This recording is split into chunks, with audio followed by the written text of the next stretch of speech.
بسم الله الرحمن الرحيم qodobada aan idinkugu haynana waxaa ka mid ah militariga Iran ayaa wacd ku maray in ay beegsan doonaan dal kasta iyo shirkad kasta oo loo siiyo magdhow lacagaha dibadda looga xayiray sabab la xiriira weeraradii Iran ay ku qaaday dhinacyadaasi madaxweynaha Mareykanka Donald Trump ayaa si cad u sheegaya in ay weerari doonaan buurta Jabal Fars oo lagu tuhumayo in ay tahay xarun nuclear oo Iran ay leedahay iyo goobo kale haddii aysan guuleysan wadahadalada imika socda waxaan idin haynaa wararkii ugu dambeeyay amuurahan iyo kulan ay ku yeelanayaan aqalka cad madaxweyne Trump iyo Netanyahu shirkadda Aramco ee waddanka Sacuudiga ayaa ku dhawaaqday in ay joojisay shaqadii ka socotay mid ka mid ah xarumaheeda ugu waaweyn ee dhanka sifaynta shidaalka kadib markii Xuutiyiintu ay weerareen Ruushkuna waxa uu war ku soo saaray in uu beegsaday maraakiib Ukraine ay leedahay oo ku sugnaa badda Black Sea Iran ayaa waxay digniin ku bixisay wadankii ama shirkadii la siiyo lacag magdhow ah lagana siiyo sanduuqa Iran oo Mareykanku ka xanibay in laga joojin doono in ay maraan marinka Hormuz warbaahinta rasmiga wadanka Iran ayaa soo xiganaysa xarunta taliska dhexe ee ciidamada ilaalada kacaanka Khatimul Anbiya oo sheegaysa tilaabadaasi in la meel marsiin doono cid allaaliyo cidii sanduuqaasi lacag magdhow laga siiyo digniintana ayaa soo baxaysa kadib markii madaxweynaha Mareykanka Donald Trump uu ku dhawaaqay lacagaha laga fariisiyay wadanka Iran in loo isticmaali karo in lagu magdhabo maraakiibta waxyeelada ay ka soo gaartay weerarada Iran ay ku qaaday bariga dhexe hase ahaatee afhayeenka xarunta dhexe ee ciidamada ilaalada kacaanka ee Khatimul Anbiya Ibrahim Zulfaqari ayaa ku gacan saaraya handisaha Mareykanka uu soo saaray wuxuuna ku sheegay inuu yahay waxaan la aqbali karin digniin wuxuu ka bixiyay Iran inay ku jawaabi doonto tilaabo kasta noocaas oo la xiriira maalkeeda laga fariisiyay in ay qaadi doonto tilaabo ay uga hor imaanayso ay ku diidan tahay madaxweynaha Mareykanka Donald Trump ayaa mar kale ku celiyay Iran in aynan weligeed yeelan doonin hub nuclear halka uu digniin ka bixinayo tilaabada military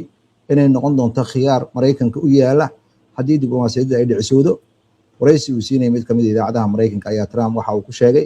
wadahadallo wanaagsan ayaa noo socda anaga Iran hase ahaatee weli cadaadis ayaan Iran ku haynaa haddii heshiis la gaari waayo wuxuu cusboonaysiiyey hanjabaadda inuu bartilmaameedsan doono goobaha nuclearka lagu taygeliyay ee buuraha kuwaas yaala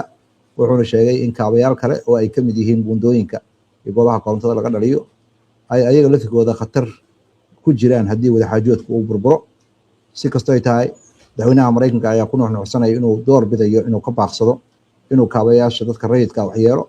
wuxuuna sheegayaa in aanan arrintaas anigu aanan raadinayn laakiin hadaladiisan ayaa waxa ay ka soo hormarayaan kulan uu la leeyahay ra'iisul wasaaraha Israa'iil Benjamin Netanyahu shirkadda shidaalka ee Aramco ee Sacuudiga laga leeyahay ayaa waxay xirtay goobtii saliidda lagu nadiifinayay ee ku taalay gobolka Jaysan 400,000 oo barmiil ayay maalintii sifayn jirtay waxaana la xiray Juulaay 27keedii kadib markii Xuutiyiintu ay weerareen maalintii Sabtiga sida warbaahintu ay sheegtay waxaa la soo xigtay ila xoogaala oo sheegaya in weerarkaasi waxyeello gaarsiiyey qaybo ka mida shirkadda batroolka sifaysa waxaana intaas lagu daray Aramco inay dayactirka dhammaystir doonto dib u howlgelin doontana goobta warshadda lagu sifeeyo shidaalka August 15keeda afhayeen u hadlay Xuutiyiinta Yaxya Sariic ayaa sheegay maalintii Sabtigi in Xuutiyiintu ay ku guuleysteen inay beegsadaan shirkadda Aramco ee Sacuudiga laga leeyahay goobo ay ku lahayd magaalada Jaysan iyo Yanbuc waxaana hoosta laga xariiqay in weerarka ay arrintaasi bariga dhexe ku sii ballaarinayso carqaladeyn doontana shidaalka caalamka video baraha bulshada lagu wadaagay ayaa warbaahinta waxa ay sheegtay inay aragtay goobta shidaalka lagu sifeeyay Jaysan oo dabsuran yahay oo qiiq badan ka baxayo madaxweynaha wadanka Ruushka Vladimir Putin ayaa ammaanay kooxaha diyaaradda droniska isticmaala waddanka Iiraan kadib markii uu kulan la yeeshay mas-uuliyiin ka socda ciidamada badda waddankiisa wuxuuna warkan oo laga sii daayay idaacadda Sputnik ee Ruushka laga leeyahay ayaa uu ku sheegay waad aragtaa buu leeyahay gobolka bariga dhexe inuu goob dagaal yahay Iiraan waxay isticmaalaysaa buu leeyahay diyaaradaha droniska ah ee xaynta ah oo waxtarkooda dagaalka si weyn loo arkay waana teknolojiyada casriga ah waxa laga helayo waxaan leenahay waa liiray maraakiib yar yar ah iyo sidoo kale agab fara badan oo diyaarada dronis ah oo lagu rakabi karo oo casri ah doomahaasi dheereeya sida Sputnik laga soo xiganayo Iiraan doomahan dheereeya diyaaradaha droniska iyo gantaalada ridaya ayaa lagu sheegay in qaarkood ay yihiin gujisyo ilaa iyo waxa ay ridi karaan baa leeyahay gantaalo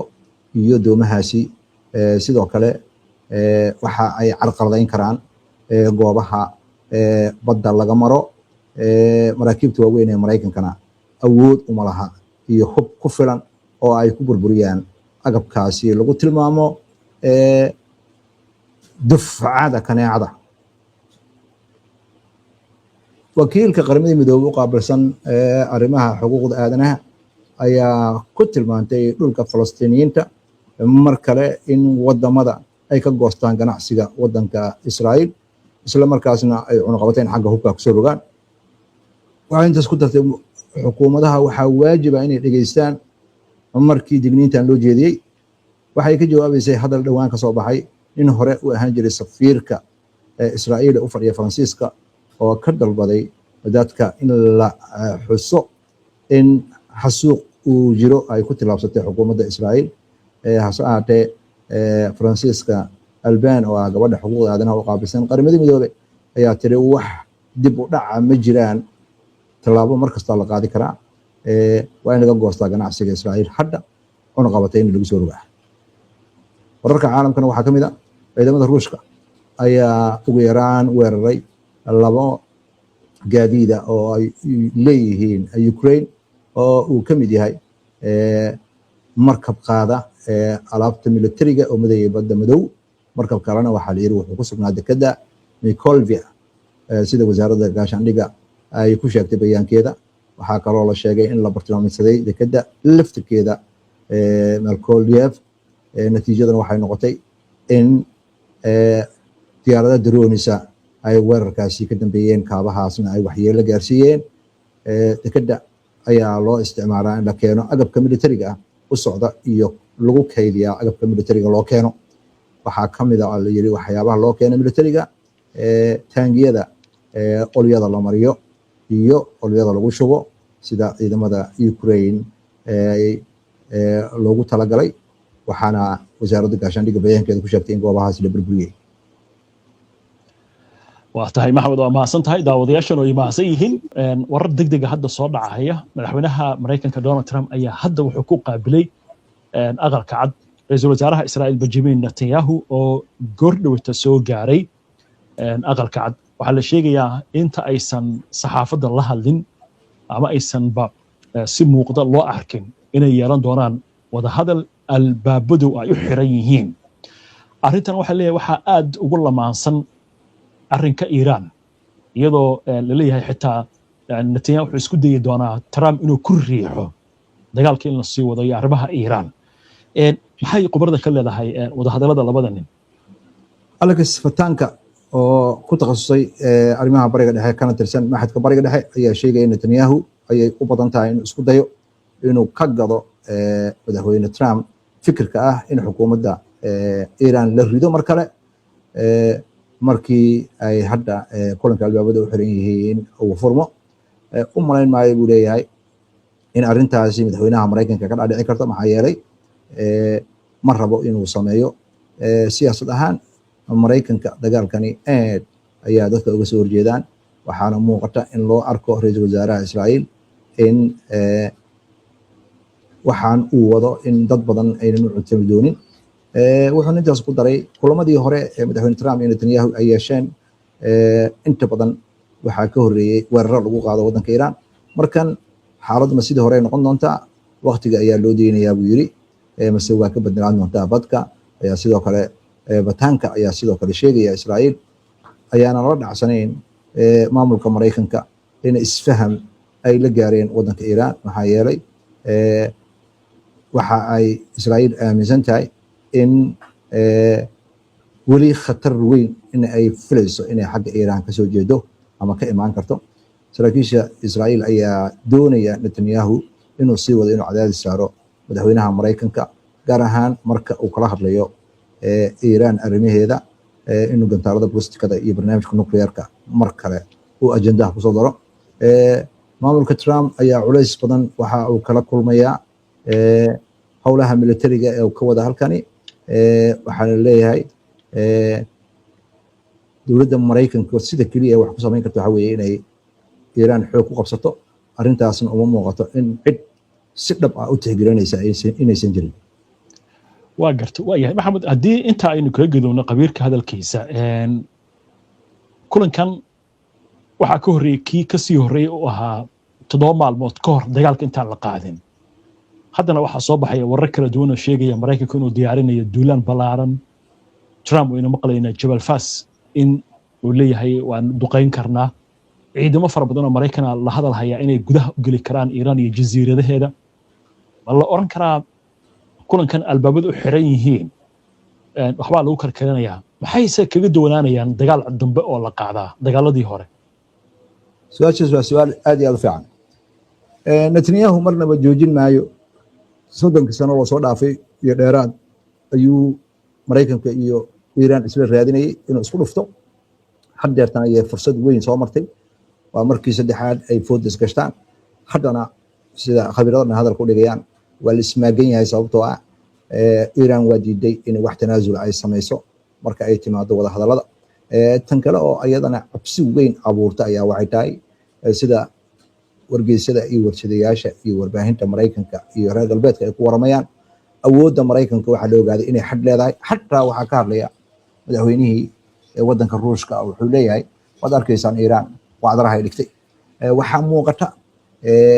dagaalkan haddii lagu noqdo iyo haddaan lagu noqonba mowqifka Iiraan wax iska bedelay ma jirto Iiraan sida khabiirada qaar ay hadalku dhigayaan waxay ku tilaabsatay inay ka mid noqoto quwadaha waaweyn Mareykanka marka sida hadalka loo dhigayo waxa weeye kuleylka Iiraan uu dhadhamiyay dhammaan saldhigyadii uu ku lahaa gobolka bariga dhexe iyo agabyadii ay ka mid ahaayeen raadarada iyo macluumaad ururintii iyo wixii oo dhan waa la carqaladeeyay waxaana muuqata saldhigyadii militariga ee ugu waaweynaa sidii kii ku yaalay Baxrayn iyo kii ku yaalay Qatar waxaa leeyahay waxyeelada gaartay mid sahlan maaha meelihii uu gurtay oo agabka cusub ka dhisay oo sida Jordan oo kale ana burbur weyn ayaa gaaray markan haddii dagaalku noqdo dagaalkan hadda labada wiig ahaa Iiraan marnaba ma aynan duqeynin Israa'iil dagaalkii 40 maalmood ahaa ayay si xun u xashirisay sida hadalka loo dhigay markan haddii dagaalka la bilaabo waxaa dhici karta in Iiraan lagu daro hadafyada uu beegsanayo Mareykankana diyaaradaha kala shidaalka siiya ayaa u jooga meelo kamida garoomada diyaaradaha ee militariga iyo kuwa rayidka waddanka Israa'iil waxaana muuqata go'aankaasi in la ogaan doono markii Mareykanku uu weerar qaado ama markii ay saxaafadda la hadlaan labada dhinac waa garta waa yahay dhanka Iiraan waxaynu ka ognahay iyo mowqifkeeda iyo waxa ka socda dhanka gudaha Iiraan tawxiid asaadi ayaa waxa uu leeyahay Iiraan uma muuqato inay marnaba u ogolaanayso dowladda Mareykanka waqtiga nabadda la qaadanayo waqtiga dagaalka la gelayo waxa ugu muhiimsan ama senteniska ama weedha ugu muhiimsan toddobaadkan wasaaradda arrimaha dibadda saxaafadda markay la hadlaysay ay jeedisay ayaa waxa ay tahay Iiraan waxay isku dayeysaa inay fariin dirto dhowr waji leh laba dhinac la ah fariintaasi waxaa lagu sheegay inay tahay inay dagaal xoog leh isu diyaarinayso dagaalkaasna waa muuqdaa baa leeyahay fariinta kale waxaa leeyahay waxa weeye madaxa ciidamada Iiraan ayaa wuxuu leeyahay haddii weerar uu markan Mareykanku uu kusoo qaaday Iiraan waxay u aalgadin doontaa si aan weligeed la arag oo aanan marnaba dagaaladii hore dhan waxaan la arag Iiraanna waxa ay sidoo kale sheegaysaa diblomaasiyadan albaabka uma xirna mana furna albaabkeeda waa riixan yahay waa sida hadalka uu dhigay ninkan khabiirka ah Iiraan hoggaankeeda ayaa waxa uu sheegayaa inuunan wax wada hadal Mareykanka ka codsan wararka la xiriirana ay yihiin warar hal dhinac ah oo aanan Iiraan ay la qabin dhexdhexaadiyaasha ayaa weli isku dayaya inay xiriir sameeyaan Qatar iyo Pakistan iyo wadamo kale ayaa la xulay Iiraanna waxay isku dayaysaa inay si taxadar ah barnaamijkeeda u wadato waxaana laga yaabaa baa leeyahay in is-aaminaad weyn ay Mareykanka iyo Iiraan ka jirto xiriirka soo wada hadallada la sheegay kala dabqaadkana Iiraan maba aaminsnaba sida wax u muuqdaan waa gartay xaaladan Hormuud maxay ku dambeyn kartaa Hormuz hogaamiyaha ruuxiga ee wadanka Iiraan Mujtaba Khamenei ayaa aragtidiisa la xiriirta arrintaas sida khabiirada ay sheegayaan waxay tahay Cumaan ayaa waxaa loo soo bandhigay Iiraan iyo Cumaan in ay maareeyaan marinka Hormuz lacag khidmadana laga qaado lacagtaas khidmadda ayaa waxaa lagu sheegay mid mutadawacnimo ah oo lagu xaqiiqsanayo Iiraan in aynan keligeed maamulaynin marinka Mareykanka ayaa ka soo horjeestay in khidmad la qaado kuna baaqaya in si xura loo maro marinka Hormuz Iiraanna waxay ku rajo weyn tahay in ay muujin doonto in ay doonayso in ay arrimahani ka gorgortami karto laakiin hadda dowladda Mareykanka waxaa laga yaabaa inay aqbasho in khadad la furo ereygana waxa uu yahay madax bannaani ma aha ereyga la isticmaalayo sida khabiirkan bariga dhexe hadalka u dhigayo waa gabar weeye waxayna u sheegtay warbaahinta in khidmadda la qaaday ay noqonayso mid mutadawacnimo ah oo ikhtiyaari ah waxaana hoosta laga xariiqay lacagtaasi waxay u muuqataa in laga leexanayo in lacag mataqaanaa khidmada la qaado laakiin siday hadalka loo dhigayaba weli waxaad moodaa in wadaxaajood erayo cusub iyo waxyaabo cusub lasoo alifayo laakiin Iiraan mowqifkeeda anaga waa ognahay marinka Hormuz qaraar ayay baarlamaanka dhigtay oo hawshiisa socota oo ay kala tashanaysaa qolada qaanuunka iyo xubnaha baarlamaanka ayaa ka tashanaya waxayna u badan tahay in marinka Hormuz la qarameeyo khidmadna laga qaado Mareykanka waxay la tahay iyo waxaan la ahaynba qoraaladan iyo wararkan soo baxayana waa ishaafarateen weeye iyo warar ka baxsan Iiraan ra'yigeeda waaya maxamed madaxweynaha Ruushka Vladimir Putin hadalkiisan uu ka hadlayo dooyahan faraha badan loo yaqaan dooyaha kaneecada iyo diyaaradaha droniska ee Iiraan adeegsanayso iyo kuwa kale badda quusa iskood isku wada awooddaas ma wuxuu ula jeedaa waliba asagoo la shiraya ciidamadiisa in uu u muujiyo Iiraan inay ku guuleysatay iyadoo adeegsanaysa dooyahan iyo diyaaradaha droniska maraakiibta Mareykanka inay ka fogeeyaan xeebahooda maxaa loo fasiran karaa hadalkiisa su'aashaas waa su'aal muhiim ah marka ugu horeysa su'aashan laba dhinac ayay leedahay madaxweynaha wadanka Ruushka wuxuu ka marqaati kacayaa maadaama uu xog badan ciidamadiisa sirta ay usoo gudbinayaan iyo dagaalkan iyo sida u socdo saaxiibadiisna uu macluumaad helayo waxaa ka muuqata Mareykanka in meeshaas ay dhibaato weyn ka gaartay tan kale wuxuu ciidamadiisa ku bogaadinayaa in Iiraan jidkan ay martay ee ah hubkan casriga ee teknolojiyadan casriga doomaha yaryarka oo wax soo saarkooda aad u badan karno kharash badanna ku bixinayna diyaaradahan droniska in aan aad u isticmaalno agab badan oo waaweyn iyo maraakiibtii qarnigii lasoo dhaafay ee Mareykankana inay waxtarkooda aad nuxuus u noqday tan kalena wuxuu hoosta ka xariiqayaa dagaalkii qarnigii 12aad inuu ka duwan yahay dagaaladii ka horreeyay qarnigii 20aad si kale haddii loo dhigana khabiirada warkii ay sheegayeen ayaa dhaboobaya oo ah in istiraatiiji ahaan uu Mareykanka dagaalkan guul daraystay marka laga gudbo buulxoofteynta madaxweynaha Mareykanka iyo waxbaan burburinaya iyo waxbaan yeelaya laakiin xaqiiqada dhulka taala ayaa waxay tahay ciidankiisa saraakiisha ciidankiisa madaxda ah in ay ka biidiidan yihiin in uu dagaalka sii socdo dagaalkana uu galo waana arki doonaa waxay arrintan ku dhamaato waqtiga iyo waayaha ayaa sheegi doona hagaag maxamed aad baad u mahadsantahay daawadayaashuna ay mahadsan yihiin inta ayaan kusoo gabagabeynaynaa barnaamijka daawada si aad ula socoto wararkan iyo barnaamijyada iyo macluumaadka aynu soo gudbino haddii aad ku cusub tahay baraheena bulshada ama horay aadan ugu xirnayn hadda ku soo biir waa inoo barnaamijka xiga insha allah inta ku horeysa nabadgeli